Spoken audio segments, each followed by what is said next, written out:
Okay, so welcome everyone. I know several of you have joined us before on our farm safety teacher PD series. And as you'll see, we're going to talk all around biosecurity this afternoon. For those that haven't joined us before, this is one of our research projects that aims to provide engaging information to build awareness around farm safety, ultimately decreased injuries and fatalities. And this PD series is giving you lots of different ideas to think about that not only are relevant on school, but also hopefully to your students and their farms at home. Got a number of different project partners that are on board, and this project has received grant funding from the Commonwealth Department of Agriculture, Water and the Environment. So I'm Jamie Manning. I'm one of the researchers at CQUniversity, and you're lucky enough to also have Sally Bannerman with you this afternoon, who is our Animal Welfare Coordinator for New South Wales Department of Education and Training, talking all around biosecurity. It's a very topical issue at the moment, not just for Australian agriculture, but something we all need to be mindful of, regardless whether it's school farms or on farm or travelling or all of the above. So I think this presentation is very fitting in the current climate to get us to start thinking about some other different ways that we can improve some of our biosecurity measures on school and into the future. So welcome, Sally. Hi, everybody. Hi, Jamie. All right. Are we ready for me to take over then? Yeah, you're ready to go. Okay. Welcome, everybody. So this afternoon's presentation or webinar is going to, it'll deal with biosecurity in general, but I've tried to focus it on how you manage it on your school farm. Obviously, a lot of the things that you do on your school farm are the same as what you do on any other farm. So it's not exclusive just for schools, but I will try and highlight the aspects that are relevant mostly to schools. So to make sure we know what biosecurity is, it's the management of the risk of pests, diseases entering, emerging and establishing or spreading throughout a particular environment. So that can be things like quite minor things to quite major things such as, foot and mouth. So as Jamie says, it's very topical at the moment, but it is a challenge for schools.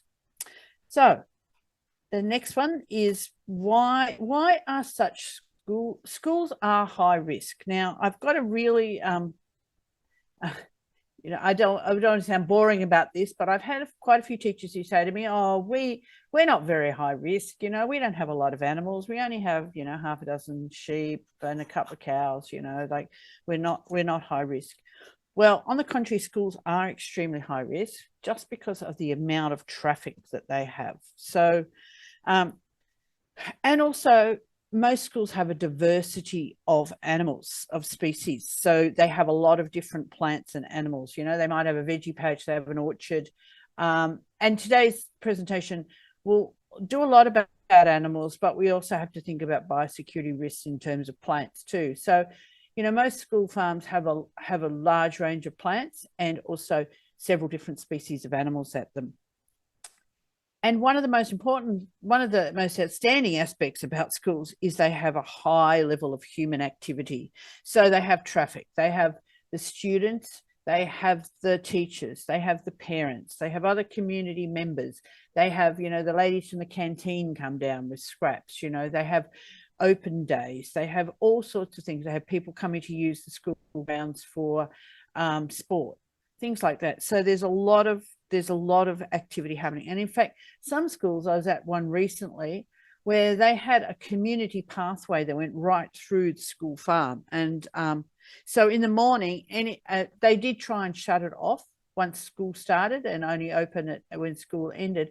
But anybody from that community could just wander through the school. So it doesn't even have to be an organised visitor. Lots of parents and community members want to donate animals. They want to donate feed. They want to donate equipment. And they're often really well-meaning, but that brings with it a certain amount of risk. And there's also a lot of animal movements. A lot of schools show animals. So there's animals moving on and off. There's animals that get loaned. There's animals that go for agistment. There's animals that parents bring in.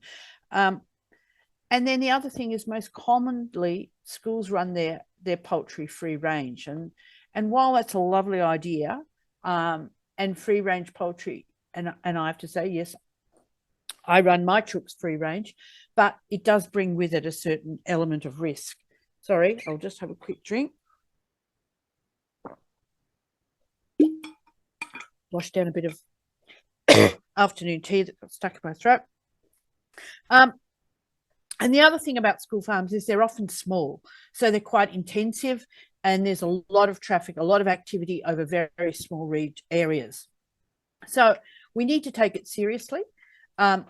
Firstly, we don't want to have an outbreak of a disease at the school or and end up with causing a problem for ourselves, but we also don't want to cause a problem for the wider community. Okay, so on the next slide, we're going to start to look at what can we do to try and manage and control those risks. So we can't always eliminate them, but we can often do things to try and control them and manage them. So we'll go through each of those, but briefly, you need to be informed. We need to manage and monitor the access. We need to inform and educate our staff. We shouldn't be a pound or a tip for animals. We are educational institutions. We must comply with all movement requirements that are industry standard. We need to understand what risks we have, particularly related to having animals free range. And we have to think about the intensive production issues. So if we quickly go through each of those and look at how we can better address them. So being informed. Firstly, I can say to you, if you've got animals at your school, there should be an educational justification. That's quite clear in the legislation, and you shouldn't have animals there just because they look pretty. Like, that doesn't mean you can't have a fish tank in the principal's office, but in general, if you're going to have animals there, there must be a reason for them educationally. You should use reputable sources of information. So you need to, if you don't have the knowledge about something, then you need to seek it out. And that's often, particularly, you know, if you've got a variety of species, you can't be an expert in every species, but find people who are experts and pick their brains. Don't necessarily just settle for the well-meaning community member who decides to tell you over the fence what to do. Use your local land services, use your vet, use your DPI people, use people who've got qualifications and experience and who actually know the science behind what you need to know. Monitor and manage. So that means things like practicing weed management, monitoring the health of your plants or your animals regularly. Know what is normal. And so therefore you're able to notice when something isn't normal and ask the right questions. Practice routine vaccination and parasite control and pest control. Don't just take the attitude, oh, she'll be right. You really need to be proactive in all those things and make sure that you've done them. Make contact with local experts, such as, like I said, the local land services, local ag supplies, vets, attend field days, go to webinars, you know, do anything you can that informs you more about what's happening in your local area. And often it's really important when I say local, because you need to know what are the biggest risks in your local area. What might be a risk, you know, in the Northern Territory may not be a risk in Victoria, and you need to know what those are. And you need to consider the weather and what's happening. Obviously, when it's wet, then that poses other problems. In you know, at the moment we're seeing along the eastern seaboard, with all the rain we've had, the incidence of fly strike is going to be horrendous over summer in the sheep industry. So you need to make decisions based on what the prevailing weather is. Okay, so how can we manage and monitor what happens? It is really important that you install biosecurity signs. So the one you see there is a New South Wales one, but I imagine every state has their own biosecurity signs that are available. And it's really important that you can get those. You can buy them off the web. They're not all that expensive, but you need to put those on all your gateways. Keep the gates shut you shouldn't just have people wandering through your farm. You need to know who those people are. So, and that includes students. You shouldn't just have students wandering in and out when you don't know. If you've got something on at lunchtime, that's fine. You need to know who those students are that are going to be there at lunchtime. The same if you've got other classes, like, you might have an art class, you want to go down and draw, or get some stimulus from some aspect of your farm, but you need to know who those are and you need to seek your permission.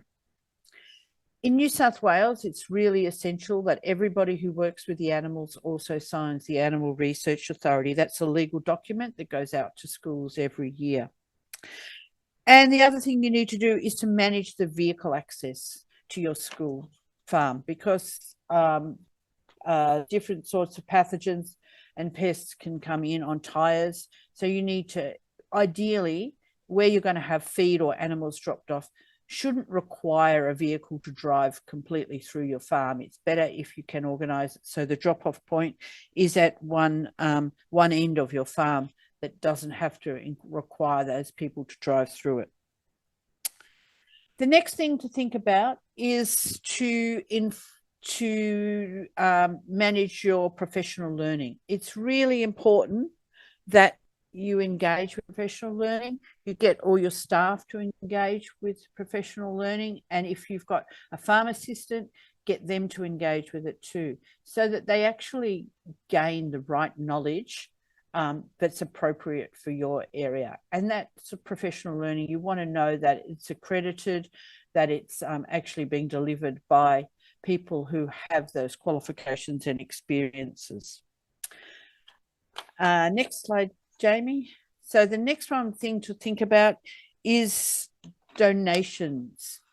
A lot of teachers feel they can't say no. A lot of times community members want to give you animals and plants. You can say yes, but make sure that you only accept it if it's what you need, it's good quality, and it's fit for purpose. I've been to so many school farms where they end up with a variety of animals, and you say, oh, why have you got these? Oh, somebody, Mrs. Such and Such, couldn't keep it, so they brought it here.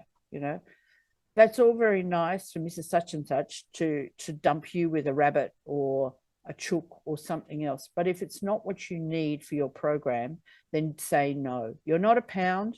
You're there to actually run an educational resource.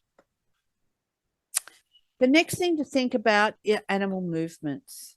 So every school farm, and this goes for the whole of everybody right across the country, not just New South Wales, every school farm must have a property identification code. All their sheep, cattle and goats need to have NLIS tags. All their movements need to be logged on the NLIS database. And every time you move an animal, you either have to have an NVD or a travelling stock statement. If you've got pigs, you need to comply with Pig Pass, which means that those pigs have got to either be tattooed or tagged before you can move them.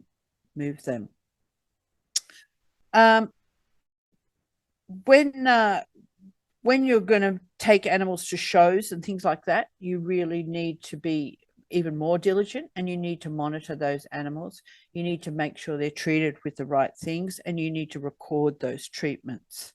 So we see this often with schools that have horses on site. The horses come and go. They go home with the students on the weekends or on holidays. You need to know, have those animals been wormed? What's their vaccination status? You need to be assured there's some method, some way of quality assurance there.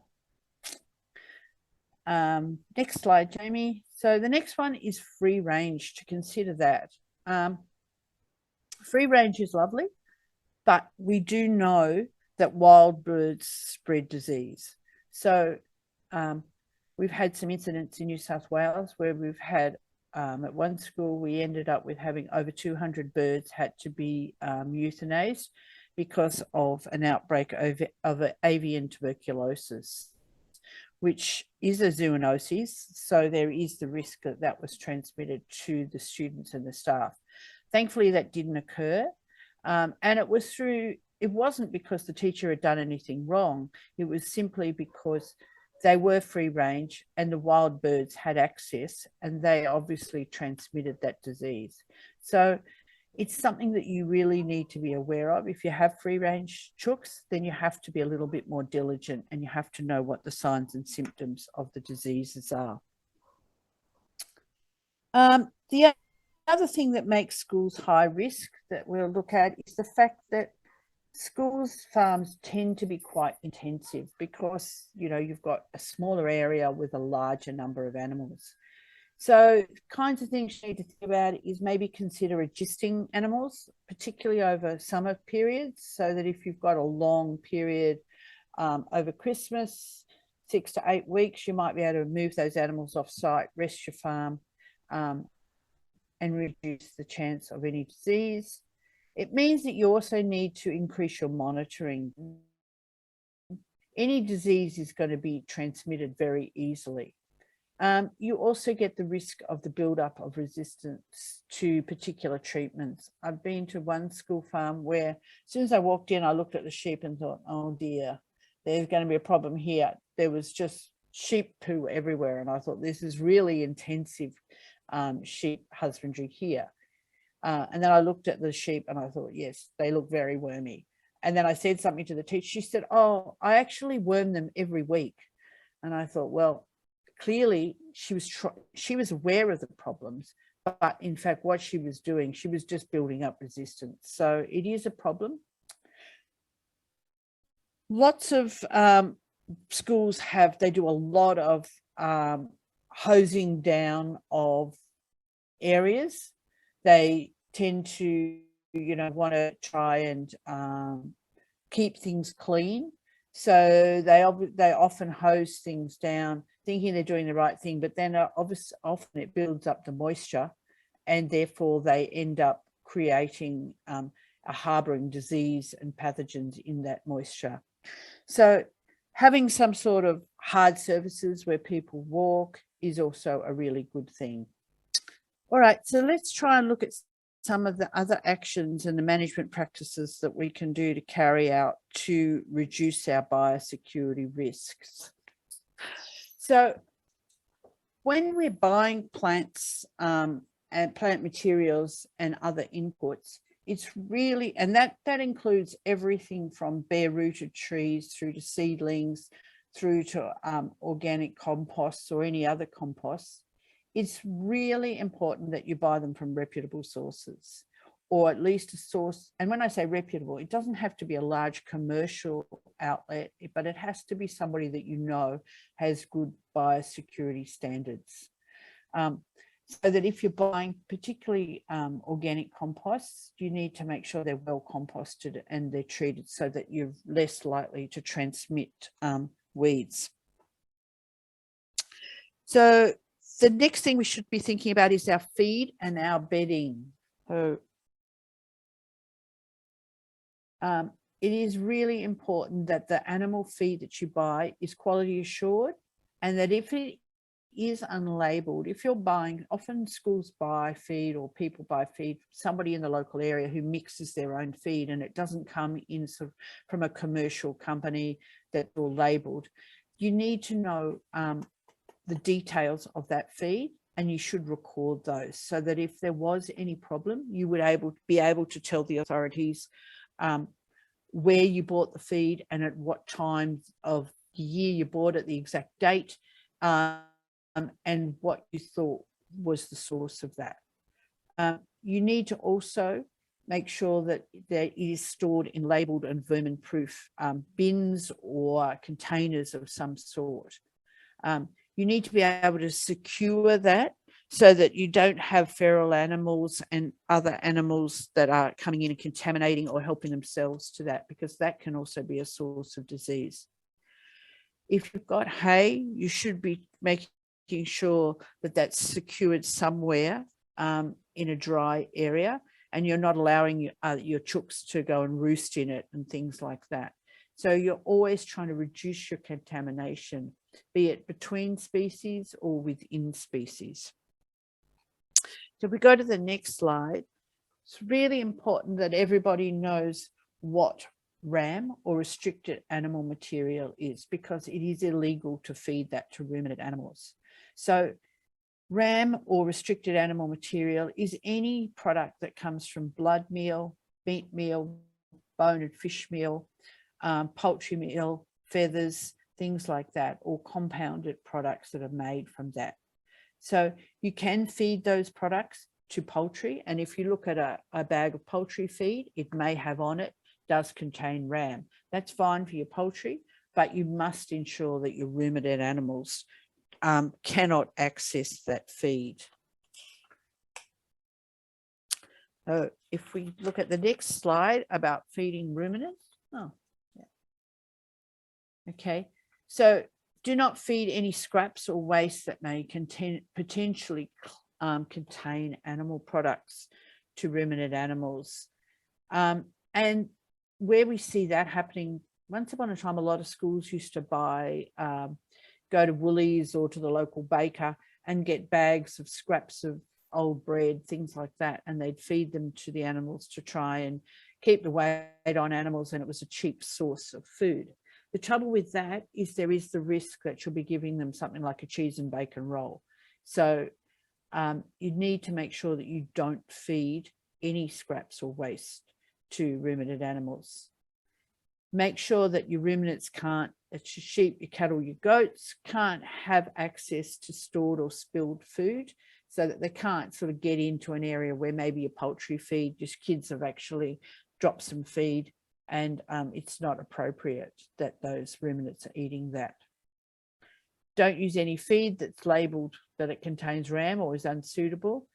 And you need to purchase, I would advise you to purchase only labelled feeds, but if you are purchasing unlabelled feeds, then you need to be guaranteed that that does not contain any RAM.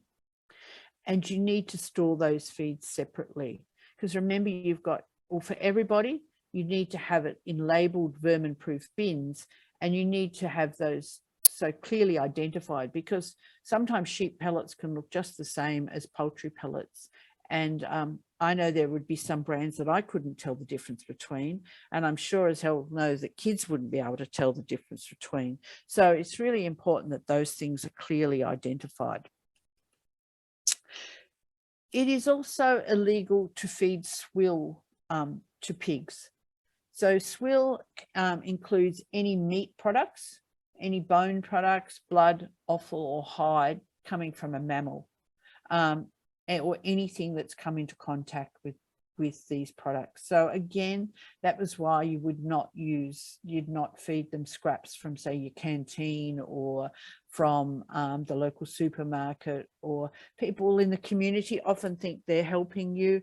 They might say, oh, you know, I love to feed those animals over the fence. It's really not, so I come up on weekends and feed my bread scraps to the animals on your farm. Well, that's really not acceptable, because you don't know what the risk is of them actually giving them something that isn't acceptable. So swill feeding, it is illegal in all states to feed swill. You can feed pigs milk. It is not considered swill. Lots of people think that that swill includes milk, but it doesn't actually. My advice is that the only animals on your farm that I would give any sort of scraps to would be your poultry. And you need to make sure that that is kept completely separate, and that any of your pigs or any of your ruminant animals can't have any access to it. Lots of schools love showing animals, and while it is great fun and it gives kids a great sense of achievement, it does come with its risks. So you need to make sure that you only take animals to your to shows that are healthy. If there's any doubt about the health status of an animal, then please don't take it. You need to make sure you complete your NVDs and your TSSs. You need to comply with all NLIS requirements. And often the show organisers will say that they have done the NLIS transfers. You need to check with them that they do. They should all come around with a wand and check that those transfers can be done. If you've got sheep and they don't have electronic tags in them, then you need to make sure that they've actually recorded those tag numbers. Don't share your feed or equipment with other schools or anyone else at the show. And ideally, when you bring your animals back home from the show, you should keep them separate at least for a week to 2 weeks to try and make sure that they don't have anything that they could potentially pass on to other animals on the farm or put into the ground, such as foot rot or something like that. You need to be really careful with who comes to your farm, and you need to know who they are. So it's like I said before, signage is really important. Manage your entry points. Try and have drop-off points that don't require driving through the farm. Try and have your hand washing facilities. I think that's a really important thing, so kids can wash their hands before they leave, in between doing certain activities, and anybody else who comes to the farm can do that. And ideally, you should have some sort of vehicle washing down so that tires and things like that can be hosed off. That needs to be on a hard surface that runs away into a drain. You don't want that going into your grass. When you use equipment, so that's next, please, Jamie. All your equipment, you need to think about that. So that's more to do with your plant issues. So spades and shovels, things like that, you should encourage your students to clean those, store them away in a nice dry place where any of the pathogens that are potentially are on those would become desiccated and they would not survive. Same with things like drench equipment, vaccination equipment, things like that. And that's a really good thing for your students to be involved in. Make sure they are involved in that cleaning and the storage of the equipment, because that's just as important as the other activities that you'd be doing. Storage areas should be kept nice and clean and tidy. That reduces the chance of vermin. So it discourages vermin in the first place. So, you know, your rats, your mice, things like that. And it also makes it easier to reduce the risk of any contamination. Things like, you know, making sure your floors are swept out regularly so that any spilled feed can get picked up. Bags that have been used get stacked and stored away correctly. Things like that is really an important part for all your students in terms of their different programs. For the next slide, we'll look at animal health. So it's very important that you know what the diseases, pests and parasites are prevalent in your area. And that's why I always encourage teachers to get to know their local LLS. The local land services are in New South Wales anyway, I know are a great source of information. They have a district vet. They also have agronomists and other advisors. Your local vet is another one to make friends with. Don't wait until you've got a disaster when you have to make friends with your local vet. It's really important that you carry out all routine vaccinations and to consider all the different types of control methods that you can use. So integrated pest management, and that goes with your plants as well as your animals. And for every kind of pest, there are a variety of different techniques for controlling them. Have a quarantine area and make sure you document your the dates and signs and symptoms of any sort of indication of ill health. Because often what happens is somebody, if you have several people who are working on your farm, somebody sees something and they think, oh, that sheep looks a bit off color. Oh yeah, I'll check it tomorrow. And then tomorrow you're not on the farm because you're at a sports carnival or something like that. The farm assistant's there, they see it and think, oh, that sheep looks a bit off color. And then the next day someone else sees it and think that sheep's a bit off color, but nobody's actually documented that when that first started, when those first symptoms started. So it's really important that you have a good method of communication of those. It's important that you have some cages so that if you have an individual bird that is showing some signs of illness and you're not sure what it is, then you can actually isolate that animal. It's really essential, if you've got sheep or cattle or goats, that you have some yards and a race. And if you've got cattle, definitely a crush. You can't examine an animal safely if you don't have those facilities. And you can't expect a veterinarian to come and examine an animal if they don't have the right facilities. You should consider in your poultry sheds putting some mesh up so that you can keep wild birds out. I know it is a real difficult one, but if possible, if you've got birds that are kept indoors, then you should actually make sure that you can exclude those wild birds. And you need to make sure you maintain animal care records so that you note any signs and symptoms, you note all the treatments you give them, be them preventative or be to be controlling of a disease. And there's some really good templates for those. The LPA templates are excellent, and they give you all the things that you need to record. So I can highly recommend those. You can download those off the web and use them. You can either print them off or use them electronically. Your water supply, you need to make sure that those are cleaned, your troughs are cleaned regularly, and your drinkers. That way it gives you a chance to reduce the some of the pests that harbour in those. I know at the moment a major focus of a lot of parts of New South Wales is looking at the issue of mosquito breeding areas. So while you can't eliminate those, you can actually try and reduce those areas if you manage them well. Another thing is to think about where you've got swampy areas. I went to a school once where they'd had a terrible problem with liver fluke, and it turned out that there was a leaking pipe that was running through the school farm, and that was creating a swampy area, and that was just enough. It was only sort of the size of a bedroom, the area, but what it was doing was allowing the pond snails to breed up, and they are a requirement for the life cycle of the liver fluke. So they were, in fact, while they thought they were in drought and they didn't have any areas like that, it was all due to one leaky pipe. So you need to just consider things like that. Fences are really important.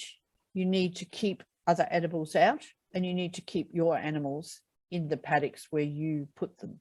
So it's essential you have good boundary fences, and it is also essential that you can keep animals in the areas where you put them. So you can use electric fencing. Well, you can in New South Wales. I often say to teachers, it's one of the best ways of providing really effective fencing. And my advice is never turn it off. As soon as you turn it off, those animals will go through it. So good electric fences are a really cost-efficient way of keeping predators out and keeping your animals in. And then you need to consider human health here. So like I said before, great to always have hand washing facilities, if possible, some warm water, not always possible, but at least a good supply, and have soap and an option for people to dry their hands. It's really important that all staff and students wear appropriate clothes and footwear. So if you're doing something that you think is potentially dangerous, then you have that right protective gear on. And for example, if you were dissecting some poultry, I would not do that unless I actually was wearing a mask, because apparently I've been recently told by a parasitologist that poultry are one of the animals that are most likely to transmit a zoonosis to the person doing the dissection. So it's really important that you're protecting yourself. A question I often get asked is, should teachers and farm assistants be vaccinated against Q fever? My answer is I personally think it is. I am personally vaccinated against Q fever, and I would encourage all people who work with animals, particularly if they're giving birth, to make sure that they are vaccinated. Now, you can go, there's no rule that says that a principal has to provide that, cover the cost of that vaccination in New South Wales. But if I was you, I would encourage you to go to your principal and ask if that's a possibility.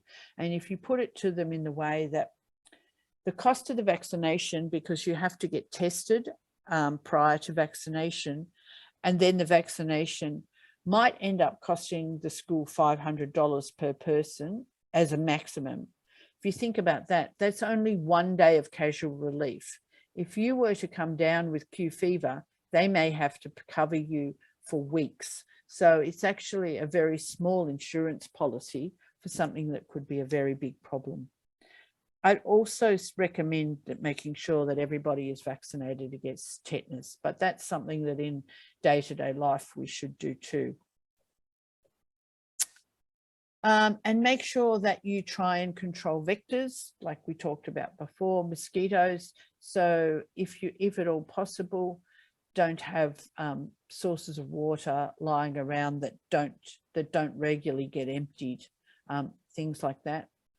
And make sure that you dispose of all equipment appropriately. So if you're using needles, sharp, make sure they're disposed of in a sharps container.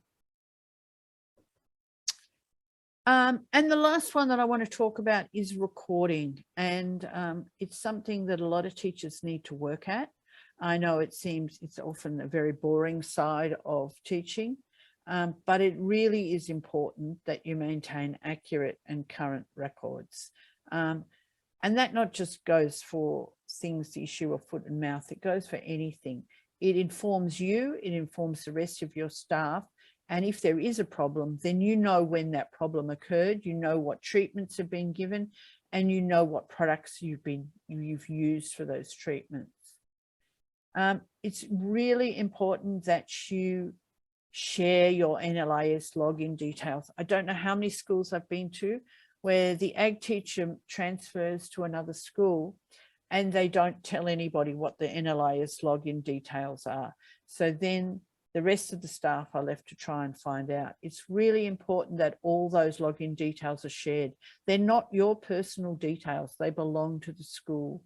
So it's really important that you set up some sort of template where you can actually have all those things recorded and you can share them across the staff. You should also on that provide contact details of the staff who work with the animals, the local vet, the local land services and the police, just in case there is some sort of break-in, and that should all be available to your head teacher and to your principal. And lastly but not least is you should have a biosecurity plan. So we have created some templates that are available on the Animals in Schools website for New South Wales, and they can be used and adapted to your own situation. There are other ones that have been published by DPI. You can use those, or if you have an excessive lot of animals or you want to go for a very high level of biosecurity in relation to yonis, then you need to work with your local vet for that. But it is important that you have a biosecurity plan. And finally, if anybody has any questions or queries into the future, those are my contact details. LPA is Livestock Production Assurance, and it's a sort of a scheme that producers can be accredited with, but they have a website and they have record sheets or templates for record keeping.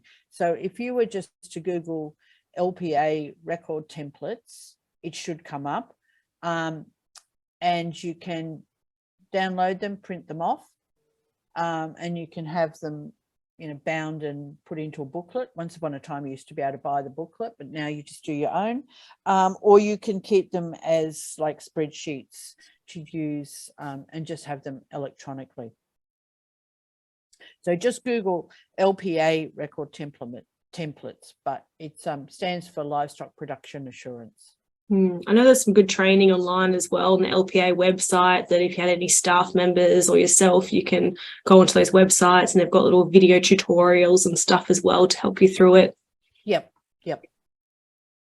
I think the common theme that I'm seeing throughout all of this is there's lots of little things that we can all be doing. It doesn't have to be a huge change that we're doing on farm, but all these tiny little measures that we can change that can help not only just efficiency, but address some of these biosecurity risks as well. Yeah, and I think the other thing is that it is everybody's business. Biosecurity only works if everybody complies. So it's not about you having to be the big bad person that has to do everything. You have to set up systems that encourage other people to comply. And there's other really good records keeping systems. I don't want to promote anyone in particular, because everybody has their own record keeping system that works for them. Some people just like the old diary where they write down exactly what they do, but you do need to make sure when you use a treatment, not only do you say when you drenched your animals, but you need to say which animals you drenched. You need to say what the product was. You need to say what the dose was. You need to say expiry date, the batch number, and the withholding period. And so that's why those LPA templates are fantastic, because they have all that. They have a spot for all that. The other system that I know a lot of teachers now in New South Wales are using, and it is free to schools. I'm not trying to promote it. I don't gain any money from it, but is the Agri-web system. And I've seen a lot of teachers using that, and some of their records are absolutely fantastic. When I look at them, when we go on inspections, I'm really impressed with how good they are. We're just about to start a project that's going to do a module around Agri-web that's targeted at Victorian teachers, but it'll be open to everyone to show you some other ways that you can use that as a record keeping system. Yep.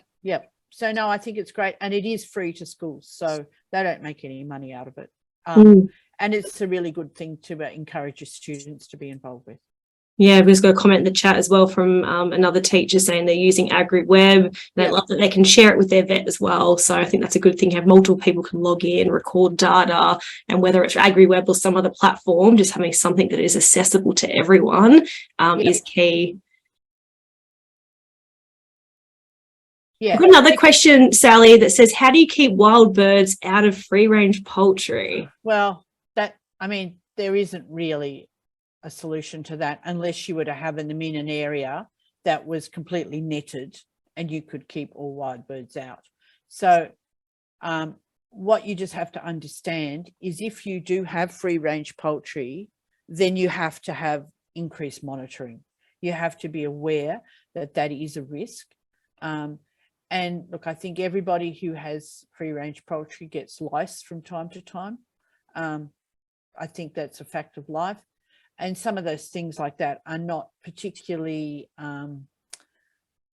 invasive or very troubling, and they're easily managed. You just dust your birds and the environment in their nest boxes, and you can easily eliminate it when it occurs.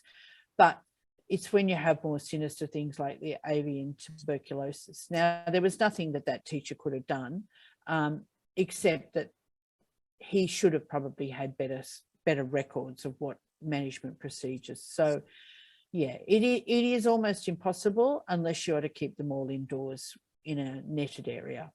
But you do need to monitor them very highly, and you should worm them more regularly and make sure they're vaccinated.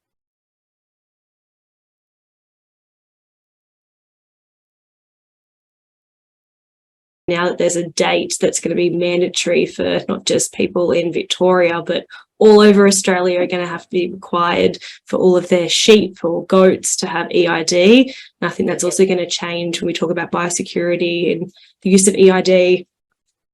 Yeah, and I think that's important. I've been telling schools in New South Wales that when before they went through this lambing season, I recommended to schools that when they were ordering new tags, they bought electronic ones, because I said, you know, at that stage I hadn't announced a date. They have now. I think it's 2025. All right. I thought it was 24, but yeah, it's coming. So, and I really think the other thing is, I mean, a lot of schools saying, oh, well, what advantages for me? We can't afford a wand or anything like that. But maybe that's something that you need to consider budgeting for into the future, because it's a great tool to use your kids. And it's a great way of collecting some data. Even though you might only have half a dozen sheep, you can still collect data on those half a dozen sheep. And if you start thinking about it now, you've got until 2025. So if you start doing some forward planning over the next several years, hopefully then it's sort of planned well enough in advance that you've got some budget to be able to do some of these changes. Sally, what's the, I guess, number one tip? If you had to pick just one, I know there's so many different tips in your presentation for biosecurity, but if you had to just pick one that you think is quite easy for teachers to implement on farm at their schools, what would your recommendation be?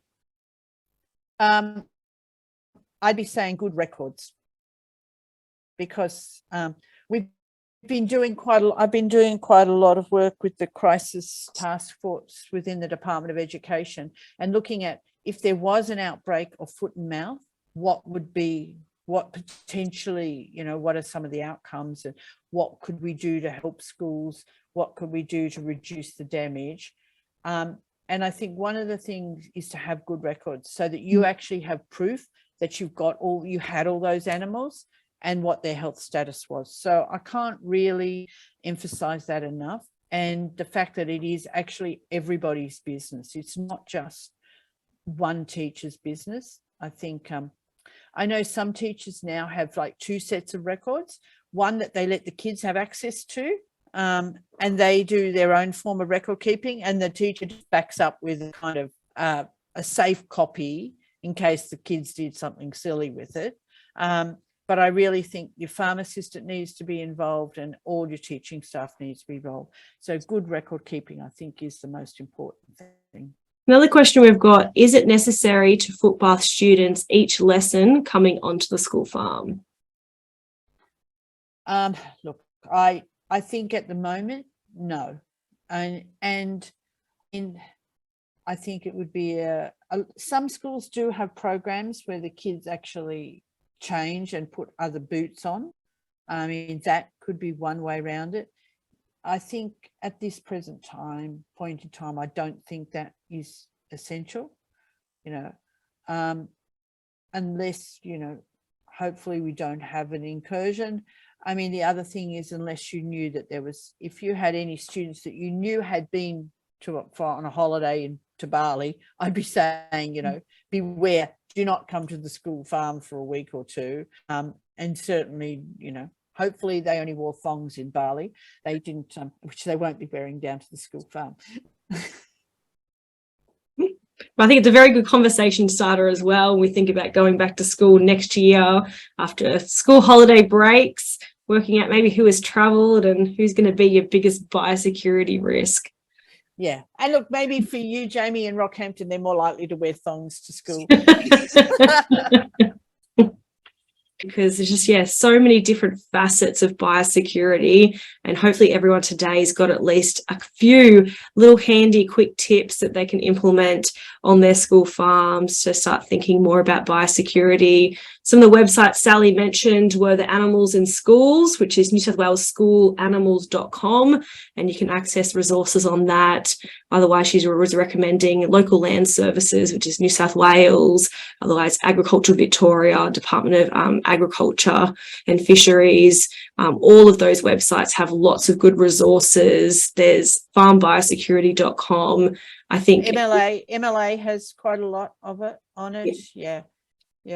So lots of information out there. So don't think that especially record keeping is a very big thing to tackle, but use some of those templates and resources that are out there that Sally recommended, and they'll really help address not only your record keeping, but hopefully not make it too much of a time burden for you.